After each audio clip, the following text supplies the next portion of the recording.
and moving. The NHL's all-time win record now belongs to these Boston Bruins. They win their 63rd game of the season. 63, 12, and 5, and still 2 games on the schedule for the 22-23 Bruins. Just remarkable.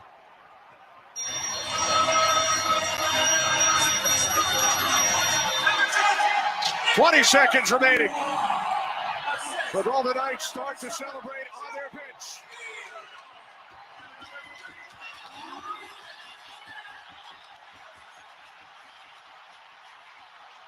The silver trophy to the Golden Knights.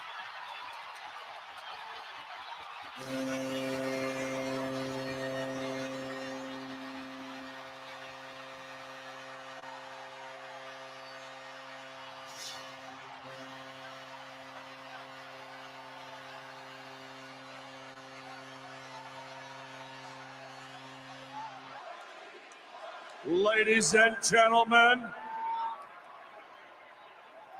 the Stanley Cup!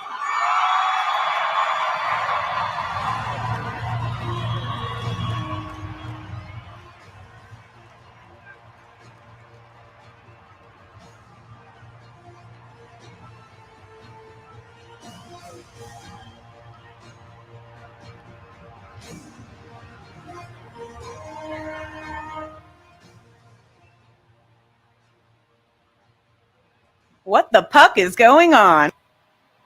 All right, this is What the Puck is Going On. I am Nephew Dave, riding in the captain's chair this evening. Running a little behind here in the studio. It is Tuesday, April 16th, broadcasting from beautiful Chicks Beach, Virginia, here in the Deep End Broadcasting Studios. So decent slate tonight. We have some very meaningful stuff going on. Most notably our Washington Capitals in action tonight. Big night for them. It is a win and you're in scenario for the last playoff spot there in the East. Everything in the West, as we talked about last week, is pretty much locked up. Matchups still to be determined. So we'll look at the slate here. We're about 20 minutes off puck drop, so we're going to go with a little bit of a rapid fire, but I think we can still find a couple things that we might like to play here. So let's go ahead and start with the standings here. We'll start with the playoff picture. And where did it go? Oh, it's gone. Bear with us here real quick as we find the standings. Here it is. All right, in the wild card position, we have the Washington Capitals, as we mentioned, holding that last spot. There's Pittsburgh right behind them, 88 points. Flyers with 87 points. Big night here in the NHL. Detroit in action versus the Canadiens tonight. They are still alive as well. They need a win, and they need some other things to happen to help their cause.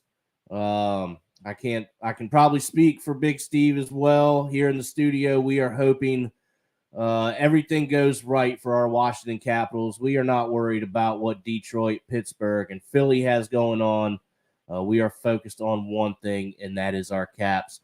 But we'll go through. Boston Bruins still leading the Atlantic Division, 109 points. Florida Panthers with 108.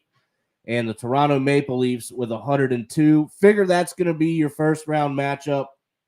The Panthers taking on the Maple Leafs, and as it stands right now, the Panthers would have home ice advantage, so keep that in mind. Looks like it's going to be the Bruins and the Lightning first round as well. Other matchups here in the Metro, the Rangers are still leading that. They did clinch the President's Trophy with 114 points. Carolina with 111 points, not too far off, but didn't quite get there. They will draw the New York Islanders in the first round. They clinched the other night. They have 92 points. We're going to have to get into that matchup when we have the heads together here in the studio, because I just don't know how that could go. The Islanders are playing better. Carolina probably the heavy favorite there, but you never know. It is the NHL playoffs.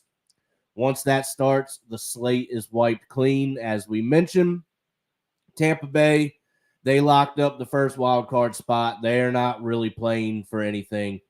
Washington Capitals, again, holding that second spot, 89 points. What a colossal matchup they have tonight. And the message is, again, very, very simple. Win and you are in. We do a little production real quick. Yeah. Hit the StreamYard.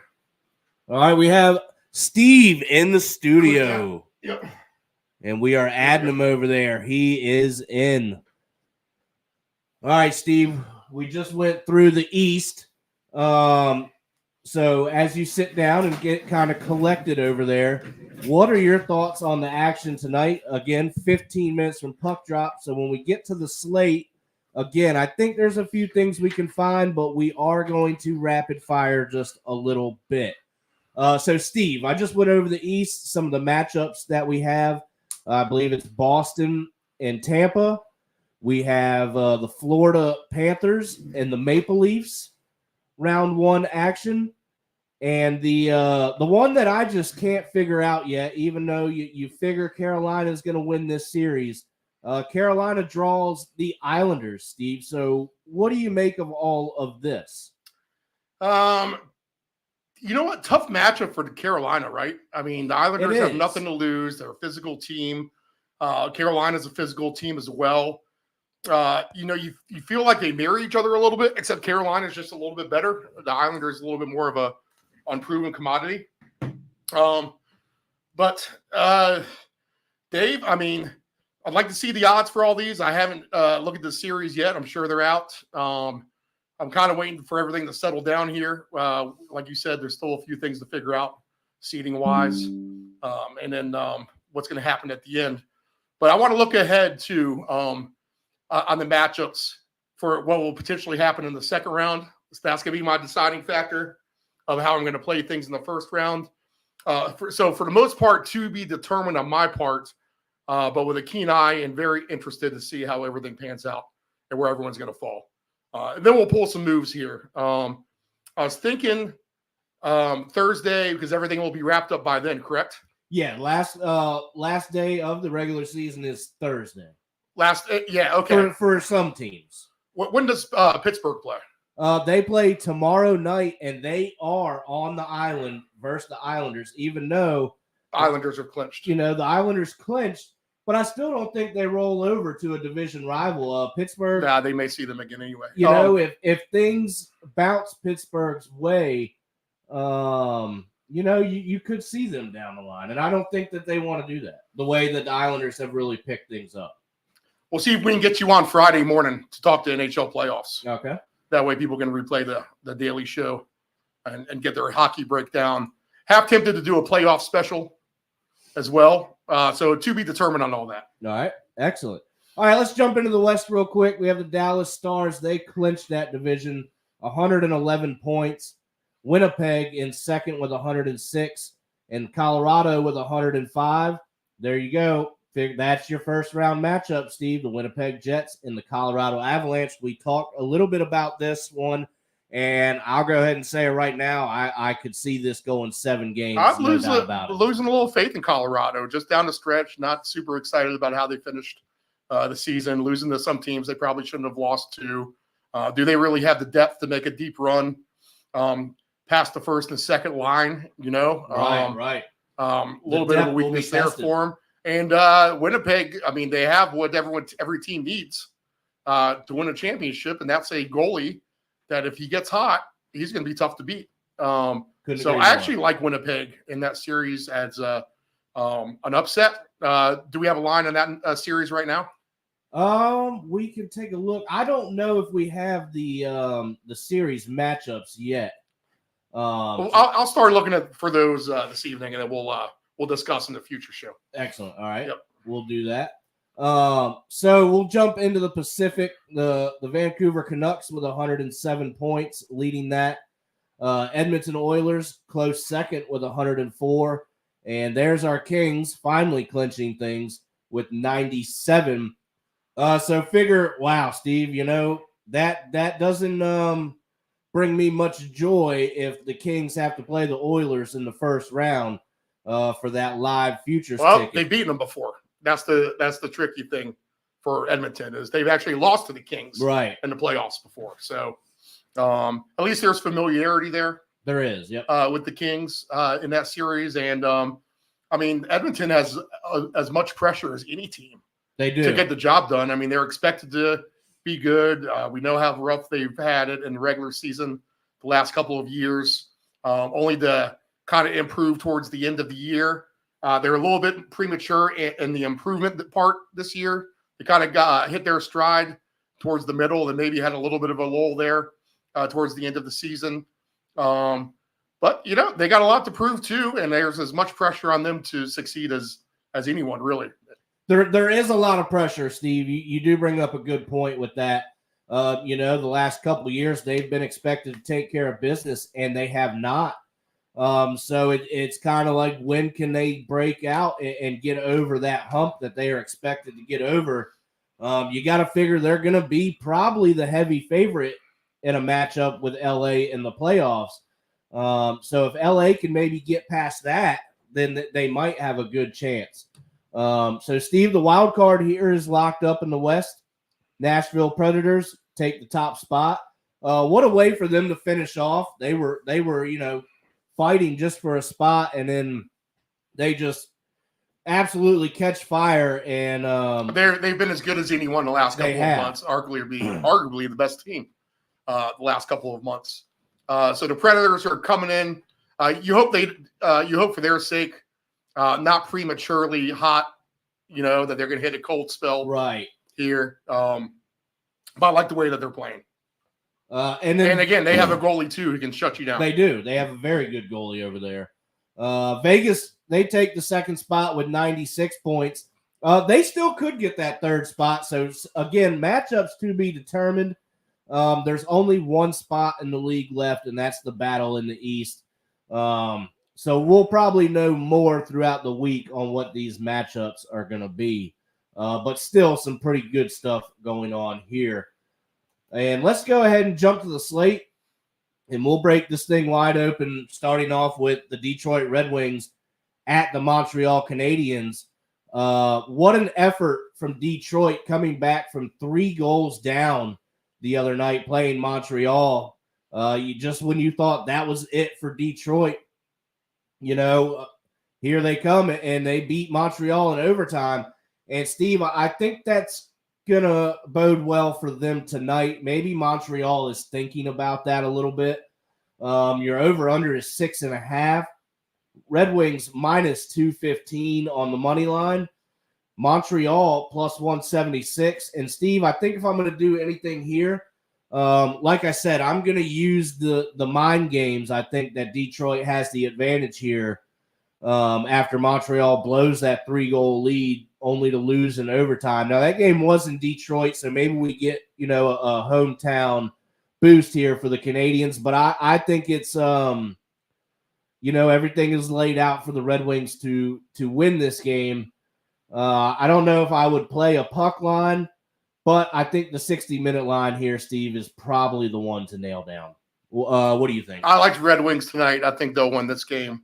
Montreal just struggling here down the stretch. Where they were feisty, they have lost the 3 in a row. I did look at that. And you know what? I mean, I think we could get an over game here as well. I mean, I think Montreal is probably good for 2 or 3 goals anyway, and you'll probably get 5 from Detroit. So the Detroit team goals over, I think, would be a good one to get to tonight. Obviously, you may see extra. Now, it doesn't matter for Montreal, but they may try to play the spoiler role to heart and pull their goalie. If they're down 2 goals, you might see a goalie get pulled with 5-6 minutes left in the game to give you 1 or 2 extra goals. Right. Not uncommon to see in that kind of situation, Steve. But I think, again, everything is laid out here for Detroit. So let's jump into the next one. We have the Ottawa Senators at the Boston Bruins. You think this game has no meaning, but Boston, you know, I think if we're correct, they can be caught. Yes, they can by the Panthers. Right, yeah, they can still lose that. So they can still have the top spot taken from them. Steve, they lose in a shutout last night to Washington, so they're on a back-to-back. I don't think that's going to matter tonight. I think they're gonna take what happened last night and maybe they take it out on the Senators a little bit. Your over/under is 5.5. Plus 176 for the Senators on the money line. Bruins minus 215. Minus 128 for the over, plus 104 for the under. So that seems kind of the trend. And I don't know, Steve. I think I'm going to roll with the over there. I always like the 5.5s, and we have quite a few of them tonight. Figure Ottawa can be good for a couple anyway, and Boston trying to step up after they're shaking off a shutout loss last night. So give me an over 5.5 play here, Steve. I agree. I would take that one step further and look at the Boston team goals over as well. I'm sure that's 3.5, or maybe there's a 3 out there you can get. If it's 2.5, even better, but I'm sure it's higher than that. Right. So I think that's in the same essence of how we talked about Montreal trying to play the role of a spoiler and at least doing their due diligence to try to rally late when they're down. You might see a goalie get pulled and get that extra goal or two just from Boston's sake. Right. So I think they will bounce back here tonight. But I think we're in a spot to see some goals here. All right, Steve. Next game up, the one that matters the most to us. I tell you what, I've been kind of thinking about this game all day. Little bit of a nervous wreck here in the studio. I am just being such a big fan. The Washington Capitals are in Philly to take on the Flyers tonight. This game means the world to both teams. The Flyers do need help if they can manage a win here. But, Steve, again, I've said it a couple times already. It's very short and simple here. The Washington Capitals is a win-in scenario. Your money line's paying plus 112 for the Caps, minus 134 for the Flyers. Over/under here is 5.5. I took it at 6 earlier. The only one play that I'm going to make here is under the Washington Capitals, again, playing on a back-to-back 2-0 shutout of the Boston Bruins last night. And, Steve, I think that's the message for them. The goaltending has been good to get them where they are. And they've really relied on the defense, just basically a no excitement kind of play here. Just shut the other team down, capitalize on the couple chances that you get. Steve, they're winning games 2-1, maybe 3-2. Again, 2-0 last night. They're not scoring much. Philly is down there in the ranks of scoring as well. I think this is, for all essence, this is a playoff game for these teams, and I think that style is going to show tonight, Steve. And I think we see an under. But let's go Caps, and we see what happens. All right, I'm going to take the Capitals on the plus money line. Now, Philadelphia, they've had it for them. They've had a great season, but this down the stretch thing has been horrendous for the most part. They're their own worst enemy. I mean, they were settled it nicely into the playoff picture. We watched them free fall out of it to where they need to win tonight for sure, and then after that, we'll see. Right. But the Caps have something going. Now they look terrible down those last few games until they kind of righted the ship here recently with the key wins that they've needed in Detroit against Boston, et cetera, et cetera. And I like some of the chances that they're creating. They had a couple chances where they could have had a few more goals last night as well. Right. Where, just a little bit of a misconnection, cross-ice passing to a wide open player who, if you can just get the puck, he's going to have an easy goal, et cetera. So I like the chances that they're creating. I think they're regelling at the right time, and I think they're going to find a way to get in here. That being said, I loved how they covered the alternate puck line last night, stealing that puck with 5 seconds left and putting one in the win by 2. They may get an empty net chance or two again tonight. So if the Caps cover an all line, you're going to get a nice big number on -2.5. All they got to do is kind of be up one with 3 or 4 minutes left, and, Right. And you could see the wheel, and you could see the wheels in motion. And they'll do it again as well because it is do or die for the Flyers. So give me the Caps, and I'll take a little taste on the alt line as well. There we go. And before we move on, what a job Spencer Carberry has done with this team. It takes a little while to get used to a new coach and the system that he wants to play. But he's held steady, and he's a good locker room presence, and I think the guys really respond to him. So as we talked about the other night, Steve, you said the future looks bright, and I would have to agree with you. So well done to him, and we'll see if he get any mentions for the Coach of the Year. I've heard some rumblings on that as well. All right, next game, Steve, we have the Carolina Hurricanes at the Columbus Blue Jackets. I just have no idea what to make of this. Columbus sometimes can play a spoiler. Other times they look terrible. Carolina, you're not moving up. You're not getting the President's Trophy. What do you really have to play for? You don't want players to get hurt or any of that kind of nonsense with, the playoffs. Just about 4 days away is when that tournament opens up. -150 on the money line. You would think that's going to be a much bigger number. Yeah, that's what's scary in itself. Maybe so, I think that tells you what Carolina's plan is. Exactly. And that's to really lean on some reserves, and I'm not sure what kind of transactions they made here in the last day or two to maybe play some of these minor leaguers as well tonight. But this was going to be a pass for me. I think it is a pass, Steve. +125 if you like the Blue Jackets to win a really meaningless game at that. The over-under here, again, is at a nice 5.5, so maybe if you want to do anything, these two teams kind of tee off on each other if Carolina's got some AHL players in there. All right, Steve, here's a pretty meaningful one. Both of these teams are locked up.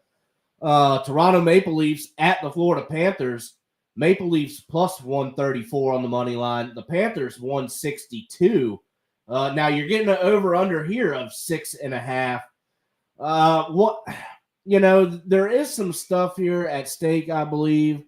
No, there's not. That's the matchup. The Panthers have home ice, but they would like to get. Well, Florida can jump Boston, right? They can. So maybe that's not. And then Toronto can't do anything, right? Toronto can do nothing. They are in their spot.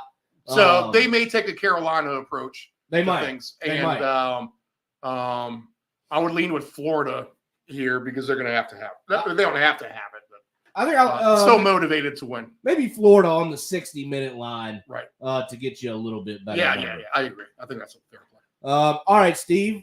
Seattle Kraken at the Winnipeg Jets. Again, Seattle is eliminated. Maybe they want to play for pride. Winnipeg, let's see. We look back at the standings here. Nope, they are locked in right there. Again, Winnipeg and Colorado, they're really just playing to Is Hellebuck out tonight? Let's see here. What are the goalies? I would think he would be. This is not a game he needs to play in. Right.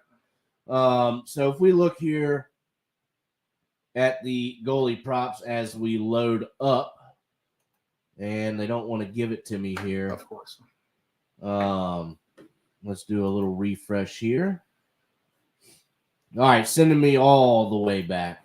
So Steve, I couldn't see him playing. I don't know why he would. Right. Again, this will be a no play for me at the end of the day. Yeah, same here. Your over-under is at 5.5. I wouldn't count on that with the way the Winnipeg Jets defense is. +190 for Seattle if you want to take, end of the season really means kind of nothing win. -235 for the Jets. But other than that, I think that's a no play. I don't think we gain anything from that one. Right now. Kraken or nothing, but it'll be nothing. Right. All right, so Steve, the very, very same scenario for the next two games. Chicago Blackhawks at the Vegas Golden Knights. It really only means something for the Knights because they can jump LA. Chicago's +320 on the money line. Vegas Golden Knights -420. Over-under here is 5.5. Maybe that's the way to go if you want to do this. Blackhawks could probably get a couple. Vegas with their personnel, we know they're capable of getting a couple. 5.5, I don't think is a stretch here to see these two make it to that. Minus 140 for that, plus 112 for the under. Steve, what do you make of Chicago and Vegas this evening? I would lean with Vegas here. Chicago is visiting Vegas at the end of the day. They're going to call their season basically over with. But the price is too big. It's going to be a no play. But the Vegas team goals, maybe if you have to have something. But yeah, I agree. If the over-under is a 5.5, you'd probably take a stab there. Right. All right, Steve. Last game on the slate for the evening. Calgary Flames at the Vancouver Canucks. Again, same scenario. Means nothing for Calgary. They are eliminated. A little bit of a down year. Disappointment for them. I also thought that they would be a little better. Vancouver, let's see here. I guess they would like a win so that Edmonton doesn't come close. Both of those two teams still with 2 games to play, so we could see a shuffle there. So maybe it means a little something for Vancouver. Sign me up minus 1.5 on the puck line at plus 116. You might get a decent effort from Calgary, but I think Vancouver will find motivation. Plus 172 on the money line for Calgary. Vancouver minus 210. Steve, we've got a 6.5 in this game. So I'm going to go ahead, and I think my best play here is a puck line for Vancouver at home. What are your feelings here? This will be a no play for me, but yes, I think Vancouver probably wins. If you want to do a late night parlay of Vegas and Vancouver, straight up money lines, I think that's fair game. Right. Easy enough. And then honestly, if you want to throw Florida in there and Boston, I think that's an easy 4-way. I don't know what the plus price is exactly. You might get 2-1 or something like that. Okay. But Boston, Florida, Vancouver, Vegas might be a good just straight money line bet. All right, Steve, do you have a goal scorer tonight? I'm going to go with Alex Xander Ovechkin. I was just about to say that. When I haven't taken him all year. Yeah. I haven't taken him. I'll give you one. How about Tom Wilson? There you go. Fiery, spatty Tom Wilson. He was ready to kill the guy on Sunday. Yeah. Yes, he was. Whatever that guy's name is for. Who are they playing on Sunday? They were playing Tampa. Right. Whoever that guy is for Tampa who hurt. What's his name? Isamont. Right. Last name. Isamont. Yes. So give me Tom Wilson. All right, Steve, I'm going to go ahead and take a Ovi goal here tonight. We're going to both go with the Capitals. Big surprise here. The veterans get it done tonight. If the Capitals win this game, don't be surprised. If you're in the Chicks Beach Sonny area. Milano too, man. I think he's been having a great season. Yeah, he's very underrated player right now. To be honest, he's just getting better and better. Right. So definitely some key guys in here that could get it done. All right, Steve, do you have any plays tonight? Just give me the Caps. I think that's easy, straightforward. And then if you need another favorite money line, just take the 4 favorites of Florida, Boston. You can also take Vancouver and Vegas just to win straight money line, straight up, no overtimes. And I think that'll give you a nice plus money ticket at the end of the day. Excellent. All right. I like it, Steve. And I'm going to go ahead and just go with my one play of the under in that game. I think we're gonna see a real playoff style atmosphere for a game that just again means the world for both of these teams. So give me an under, maybe a 3-2, but I could see every bit of this with Charlie Lindgren in net and a 2-1 hopeful Capitals W. All right, Steve, that's going to be the slate tonight. I think we get into the futures a little bit later this week. Yeah. When we kind of know more. Yeah, we're close enough to face off. We'll get on out of here. So puck drop is happening. Folks, if you have any tickets, good luck. Hopefully we have found you something here on this Tuesday night slate. And we will be right back with you tomorrow, 6 p.m. Good night, everybody.